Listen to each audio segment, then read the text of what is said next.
So let's try and understand what it is like to make that long climb to the top with your fellow bandmates who you work so hard for so many years with to get there, and then turn around one day and realize that the top of the world you were just sitting on did a flip, and now you have to look up to see where you once was. When the realization hits that that part of your life is over, and odds are great it will never return, it can be tough to accept. There's not much doubt that it was very hard for Gary Richrath, as it was for all the band members at that time. They all handled it in different ways. Some did good, some not so good. I guess you could say Gary Richrath was the story of a hometown boy who became a rock star. Even though it didn't have the happy ending for Gary the way he probably dreamed it would, or maybe he never thought it would end, or just didn't want to think about it. But no matter how this story ended for him, there was a time when Gary Richrath was a rock star, especially throughout the Midwest. He was the face of REO Speedwagon. He was also the one who molded them into a rock and roll band early on, wrote some of their most iconic songs, and helped lead them on and off stage. He was there through the 70s and 80s, but as the 80s wound down, everything started to change. The band members were getting older, and rock and roll music wasn't what it used to be. I think Gary had a lot of trouble with those changes, more trouble than many people realize. Back in 1970, Gary Richrath was just what keyboardist Neil Daugherty and drummer Alan Gratzer needed for their band. When the two founding members first heard a young Gary play, they liked his licks. He had a rock star look and could really play the guitar, Neil said. At this time, the group was just a cover band. But Gary, besides having rock star looks and playing the guitar, also wrote and wanted to play original songs. And Gary wanted to be in their band just as much as they wanted him. Then in 1972, Kevin Cronin replaced lead singer Terry Luttrell. Kevin was there for about a year and was replaced by Mike Murphy. And then, in 1976, Cronin was back for good, taking over from Murphy. The band felt they were heading in the right direction to take the next step, but there was one more move to be made. Greg Philbin had been the bass player since 1968, but for some reason the band wasn't happy with his playing style and made a change in 1977, hiring Bruce Hall, saying they liked the way Bruce stayed in with the drummer. I guess this could be true. I've read that Kevin and Gary had been friends with Bruce for a long time. And when you listen to the You Get What You Play For live album, which was Greg's last, he sounds in the pocket to me. But I really don't know. Could have been his playing, or a personality conflict, maybe a little both. But either way, he was out and Bruce was in. And the next album, Bruce's first with the band, was to be their biggest seller up to that time, titled You Can Tune a Piano But You Can't Tune a Fish.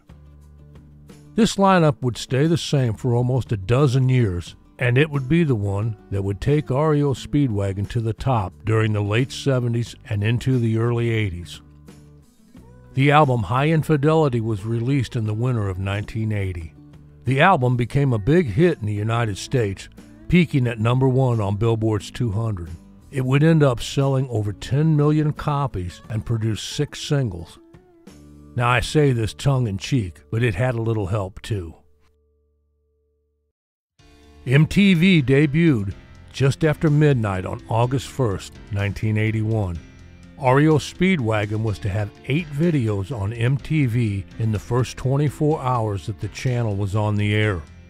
Later that same week, REO Speedwagon's sold-out show in Denver, Colorado, became the first live stereo concert broadcast on MTV. Most all rock and roll fans throughout the Midwest knew who REO Speedwagon was, but now rock fans from New York to Los Angeles knew also.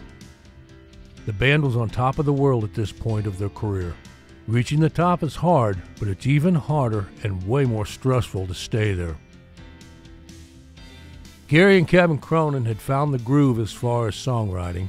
Considering there are 2 different styles, they got the most out of what they did. With the High Infidelity album, and especially the two top singles from it, Take It on the Run and Keep on Loving You, they walked a fine line between pop and rock and roll. If you were to take away Gary's guitar from those two songs, they would sound very different, more on the popular side of music than rock and roll. So for the follow-up album after High Infidelity, one titled Good Trouble, they leaned back toward rock a little more. But naturally, the album wasn't going to come even close to High Infidelity. Then the album after Good Trouble, titled Wheels Are Turning, did a little better, but not much. If you look back, REO released an album a year starting in 1971 all the way up to High Infidelity in 1980. After that, it took them 4 years to release the next two albums, Good Trouble in '82 and Wheels Are Turning in '84. And it would take 3 more years before they released the final album with all 5 members, called Life as We Know It, in 1987. Album sales were declining rapidly, and it seemed the music scene was passing them by, especially if they wanted to stick to their roots and stay rock and roll, which of course Gary Richrath did. I think drummer and founding member Alan Gratzer saw the writing on the wall first. After 21 years with the band, he left around the end of 1988 and went home to spend time with his family and start a second chapter in his life. We started out just to have fun, but it took over our lives, he said. We made 16 albums and sold 40 million copies and got to see the world. Alan was 40 years old at this time. When Alan made the final decision to leave, bassist Bruce Hall, keyboardist and founding member Neil Daugherty, and singer Kevin Cronin took the news pretty well. They had known for some time how unhappy Alan was. But Gary Richrath was totally unprepared for Alan's decision and had the most emotional reaction. Alan said, "He just gave me a big hug and wouldn't let go." We both burst into tears. It was just one of those things where we'd been together for so long. This is really tough. I read where Kevin Cronin said about Alan leaving the group. I had no idea at the time how deeply or on how many levels Alan's departure would affect this group. Alan didn't just leave the group, he retired from music altogether, spent some time being a father and a husband, then started a restaurant business. The other 4 members were to go on with music. Now the band's run was over. There's no doubt about that. Rock music had changed.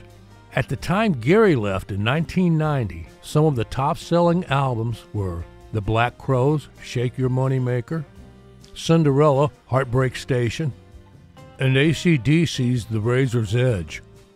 So you get the idea of what rock music was in 1990. And this is where the problem came in. Gary wanted to go in one direction musically, and the remaining 3 members wanted to go in another. But in all honesty here, and this is just my opinion, either direction they would have went in was not going to save REO Speedwagon. They couldn't have done the music to move forward into the 90s even if they wanted to. The music that Gary and Kevin wrote was great for its time, but sadly, that ship had sailed on. It happens to all bands. So Gary left and put his own group together and started playing gigs. And Kevin, Neil, and Bruce decided to get replacements for Alan and Gary, which they did and recorded an album. Their label, Epic, released it. It flopped, and Epic dropped them from the label after almost 20 years. Now, if you think this record flopped because Gary and Alan were gone, maybe, but I don't buy it. Gary went on to release his own album a few years later, and although I love the album, as it kind of reminded me of old REO, it flopped worse than the one that REO released. The part that REO Speedwagon was over could only be seen by Alan Gratzer. He got out while the getting was good and invested his money and moved on with his life at 40. Kevin, Neil, and Bruce went after the band name. They knew if they were to keep playing, even doing shows of their old hits, that band name was worth money. Gary went off on his own name, Richrath. The band was playing bars and opening shows around the Midwest. There wasn't much money coming in doing that.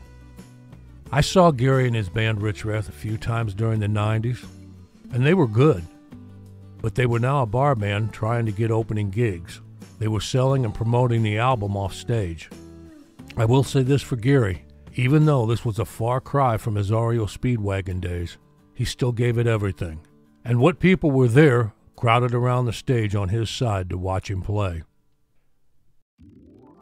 Kevin, Neil, and Bruce took the band name and did what basically every rock band whose time had come did. They started touring and became kind of a tribute band with their old hits. The band name REO Speedwagon carried some weight, and they could sell out small venues playing those old hits. And I guess down the road, they could have done a reunion tour and made more money, and there was talk about it happening, but it never materialized. Alan was happy in his retirement, and Gary, although he wanted to do it, really wasn't able to. Even a rock star needs to know when it's time to shut it down and take care of yourself, and Gary just couldn't. He couldn't let go of the past and move on. As I said, he had a hard time with the breakup and coming off that pinnacle that REO rode back when they were all young rock stars. Hope you enjoyed this video. I have another one on the channel you might enjoy, and I'll put it up right now. If you have more to add to the story of Gary and REO Speedwagon, please feel free to do so in the comments sections. Take the time to give me a thumbs up and subscribe before you leave. Or maybe stick around and watch some more videos. Thanks for watching.